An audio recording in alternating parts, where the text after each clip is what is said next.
كل سنة هتعلقي؟ وانتوا طيبين. هتعلقي على الفيديو؟ ماشي بقى، انا هتكلم شوية كده. ماشي. كل سنة وانتوا طيبين وعيد سعيد عليكم. انا اتفاجئت النهارده بهدية ما خطرتش في بالي خالص من بنتي حبيبة قلبي روحي. بص بقى، جابت لي ماشي هدية كده لذيذة، وجابت كمان لاخوها الصغير ولابن اختها، بس كمان جابت لي هدية ما خطرتش في بالي خالص. هي بتحقق لي سعادة عالية جدا. تمام. اول حاجة هوريها لكم، هي جابت لي مروحة عشان مروحتي باظت.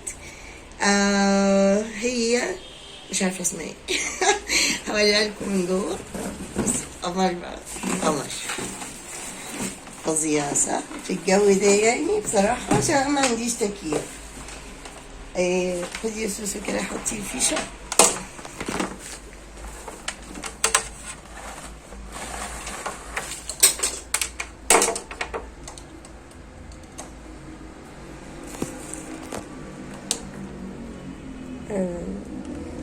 طبعا لسه بنتعلم بقى هي بتشتغل ازاي. واو فظيعة صح؟ كل سنة وأنا طيبة. دي هدية خليها كده شغالة. الهدية التانية بقى جابت كلمتين صغير. دي العيد بقى هي عملت كده علشان هي صغيرة كانت متعودة إن أنا لازم في كل عيد أجيب لهم هدية العيد. طبعا أنا مش هفتحهم، لما هما يصحوا بقى هي تديهولهم. تمام. الهدية بقى اللي متخطرش في بالي هوريها لكم دلوقتي. نسيت اوريكم دي، طبعا كلنا لعبنا بيها البالونات دي. هتقولي انتي ليه حاطه الصينيه دي؟ عشان اوريكم بقى الهديه التالتة. وقف المروحه عشان الصوت.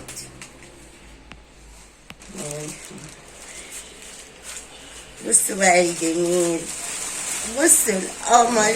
قمر دي بقى اسمها ايه؟ ده فل. انتوا متخيلين؟ قربي كده، بصوا اللي هيطلع ده فل. عشان هي عارفه ان اكتر حاجه بتسعدني في الدنيا ان انا اشوف زرع اخضر قدامي. شايفين كل دي زهرات الفل هتطلع يعني.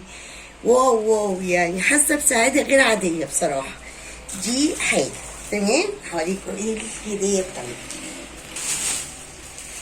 بصي لما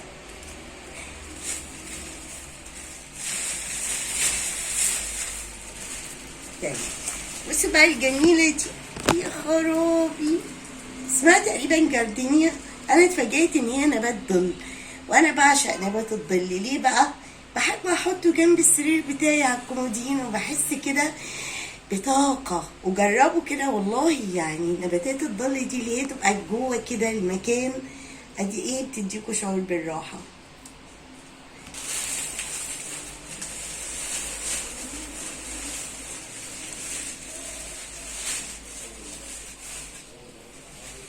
طبعا نبات البوتس ده حبيبي، ده روحي بقى. قمر قمر قمر. برضه هحطه عندي في الأوضة. انتوا بقى متخيلين الهدية الحلوة دي؟ مش وبس، دي هي بقى عملت ايه كمان؟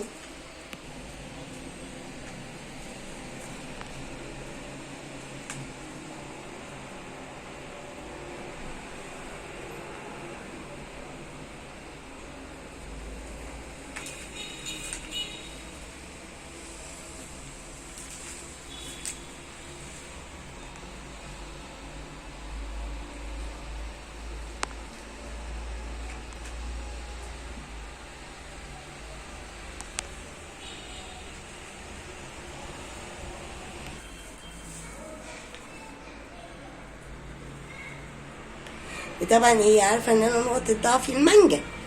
كان في كمان برقوق، وكان في مشمش اكلتهم. وجابت لي بصراحه حاجات تانية مش هعرف اصورها لكم، بس دي اكتر حاجه اسعدتني، وانا بدعي لها من كل قلبي بحاجات كتير جدا. استنى بقى هوريكم كمان حاجه غاليه قوي جابت لي بقى طقم السرير ده. قالت لي يا امي لازم في العيد تنامي على طقم جديد عشان انتي زي العروسه. عقبال ما اولادكم يا رب كده يدلعوكم كده وكل الهنا اللي في الدنيا، وكل ام تعبت على اولادها كده. ربنا يا رب يعود عليكم الايام بخير، واتمنى ليكم كلكم كده من كل قلبي ان ربنا يسعدكم في ولادكم ويبارك لكم فيهم. وكل سنه وانتم طيبين وعيد سعيد عليكم.